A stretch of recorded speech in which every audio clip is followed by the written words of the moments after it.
What's going on, guys? Welcome to Adrian Gaming, and welcome back to Black Ops 3 Rankings. So we're gonna get right into this. First off, I want to apologize. Two of these guns, I believe the Kuda and the Vesper, do not have game volume.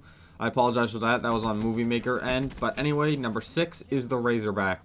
So coming in last place is the Razorback. Now the Razorback is the best submachine gun for those medium to medium long range shots. It's very good on maps like Fringe if you want to use something different. But I run into a lot of problems with the hip fire, and the one thing that really holds this weapon back from being better is that slower fire rate it has. Like, I don't like it on really smaller maps. Like, you see some of those shots I hit in the window. Like, that's when the Razorback's good, but I lose up-close gun battles this all the time. The hip fire isn't that great, but if you're looking for a gun for accurate, long-range shots with good iron sights, you go with the Razorback. But coming in here at number 5 is going to be the Weevil. Now, I actually don't think this gun is as bad as everyone says. The whole buff the Weevil nade shot thing. If this thing was a little bit stronger, I think it would be better. Just a little bit.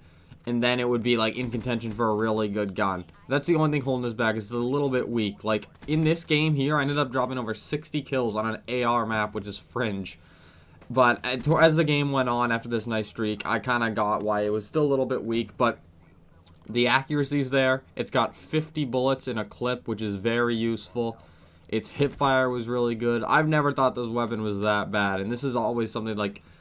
I would say the Razorback is the only sub I'm really bad with. I would consider I'm pretty good with every other one, but the Weevil's definitely, I think, the most underrated sub. Like, if you're just you want accurate shots, and that 50 mag, the 50 bullet mag, I can't stress enough how important that is. Like, it's so good for hip firing and pre-firing, and you just never have to worry about reloading too much. And you notice in a lot of these clips I run kinetic armor. That's just because I thought it was really good for subs to get really good clips and challenge.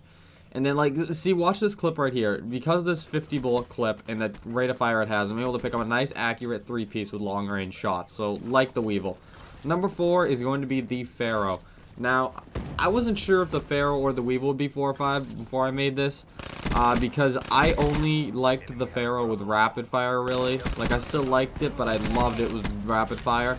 But now that I'm using it without rapid fire, I see that it's still good. Like, you can get the occasional one burst from really close. It's very accurate. Like, I don't think you need an ELO or red dot, even though I see some people using it. Like, rapid fire helps, but it's still very good with just its normal rate of fire. Sometimes it's a little bit slow when you get caught because it takes a little bit longer between each auto burst. But I still really like the Pharaoh overall as a gun. It's used in competitive only if you have rapid fire, like I said. But even without rapid fire, very good sub, very usable. Good. It's okay for, like, really close range. It's pretty good from, like, medium range. I would say this is one of the better ones for medium range. It's pretty accurate shots. Sometimes you get in trouble trying to piece together, like, 3 or 4 pieces with it. But overall, I would say number 4 is a fair placing. The Weevil, really, what the Weevil has over this is just, it's a fully automatic, so that helps. But number 3 coming in the Kuda. And 3 and 2 was the hardest I had to do.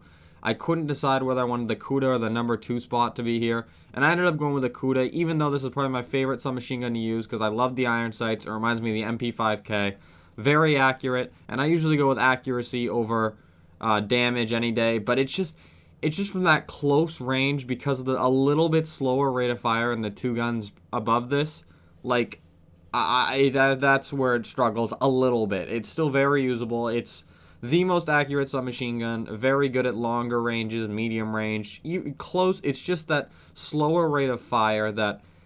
It's just that slight difference that it's not going to matter against, like, an okay player or a bad player. But those good players, that slight second's going to make a difference if you chose one of the other guns that are still left. Again, though, this is my favorite submachine gun to use, and most of the time, I don't use this in Search and Destroy that much because Search and Destroy, those close gun battles are important, but in Domination and stuff where I see a lot of enemies, I love to just line up nice, accurate shots. But coming in at number 2 is the VMP. And yes, I'm a little bit surprised that the VMP beat the Kuda because I like accuracy over fire rate and damage, but it was just such a difference up close with these 2 guns. And this thing is still fairly accurate from medium range, not long range or medium long range, but it has sort of a random kick factor to it. Like, sometimes you'll see I have very accurate shots from medium range, and sometimes it just has that little random kick. So it's kind of hard to calculate, but with this fire rate, the up close, like, that's the point of the sub. I have to go with the VMP over the Kuda. Like, I try using the Kuda more, but it's just, I keep going back to the VMP just because of that fire rate. I can't say it enough. Fire rate is so important, and it's under control. It's not as inaccurate as I once thought in the beginning. I was pretty sure this was going to be number 3 when I made the list. Used each gun for like 30-45 minutes again, and I actually like the VMP. It's probably, after the patch that weakened the Vesper and gave more recoil, not weakened it, gave more recoil, it's probably the best sub in the game. But you see right there, it goes from inaccurate shots to really accurate shots. And right here, number 1 is the Vesper. Now, first off, I want to apologize because I said this in a video before. This was all before the patch that gave the Vesper more recoil.